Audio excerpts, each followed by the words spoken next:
ಮೆಶೋದಾಗ ಒಂದು ring light order ಮಾಡಿದ್ವಿ, ಅದು ಇವತ್ತು ಬಂದೈತಿ. ಹೆಂಗೈತಿ ಅಂತ ನಮಗಂಕರ್ ಗೊತ್ತಿಲ್ಲ, ಅದನ್ನು ಒಂದು ಸ್ವಲ್ಪ ಅನ್ಬಾಕ್ಸ್ ಮಾಡಿ ನೋಡೋಣ ಹೆಂಗೈತಿ ಅಂತ. Congratulation brother. ಅಬ್ಬಬ್ಬಬ್ಬ ಲ್ಯಾಟ್ರಿ.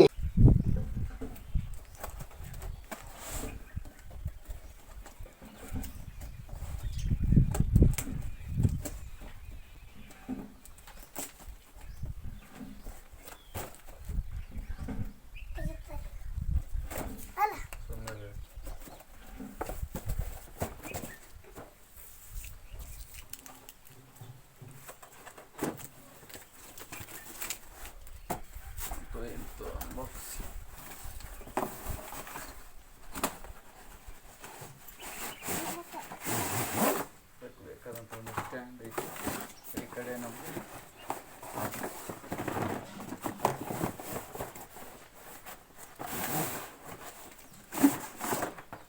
ಲೈಟ್ ಐತಿ.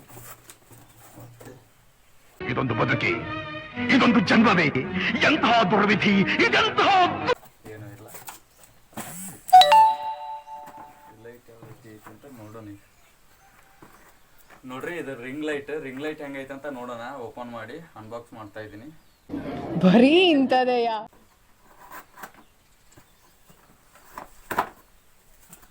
ಸರಿ, ಇದು ರಿಂಗ್ ಲೈಟ್ ಯಾವ ರೀತಿ ವರ್ಕ್ ಆಗುತ್ತಂತಾನು ತೋರಿಸ್ತೀನಿ. ಇದ್ರಾಗ ಒಳಗೊಂದೇನ ಇದನ್ನು ಕೊಟ್ಟರೆ ಇದನ್ನು ಹೆಂಗೆ ಜೋಡಿಸ್ಬೇಕು ಗೊತ್ತಿಲ್ಲ, ಜೋಡಿಸೋಣಂತ ಮತ್ತೇನಿಲ್ಲ. ಇದು ಬಂದ್ಬಿಟ್ಟು ಇದಕ್ಕೆ ಸ್ಟ್ಯಾಂಡ್ ಕೊಟ್ಟಾರೆ. ಚೆನ್ನಾಗಿದೆ ಅನ್ಸುತ್ತೆ, ನೋಡೋಣ ಹೆಂಗಾಗತ್ತಂತೆ. ನಾವು ಆರ್ಡರ್ ಮಾಡಿದಂಥ ರಿಂಗ್ ಲೈಟ್ ಅಂತೂ ಬಂತು, ಅದನ್ನು ಅನ್ಬಾಕ್ಸಿಂಗು ಮಾಡಿದ್ವಿ. ಒಟ್ಟಿನಲ್ಲಿ ನಾವು ಕೊಟ್ಟ ದುಡ್ಡಿಗೆ ಏನು ಮೋಸ ಇಲ್ಲ, ಚೆನ್ನಾಗಿದೆ, ಅಡ್ಡಿ ಇಲ್ಲ. ಅಂದರೆ ನಾವು ಕೊಟ್ಟಿದ್ದ ದುಡ್ಡಿಗೆ ವರ್ತ್ ಇದೆ, ಅದಕ್ಕೋಸ್ಕರ ಚೆನ್ನಾಗಿ ಅನ್ನಿಸ್ತು. ಅದನ್ನೇ ನಾವು ರಿಟರ್ನ್ ಮಾಡುವಂಥ ಉದ್ದೇಶ ಏನಿರಲಿಲ್ಲ, ಚೆನ್ನಾಗಿತ್ತು. ನಿಮಗೂ ಬೇಕಾದರೆ ಆರ್ಡರ್ ಮಾಡಿ ತರಿಸ್ಕೋಬೋದು.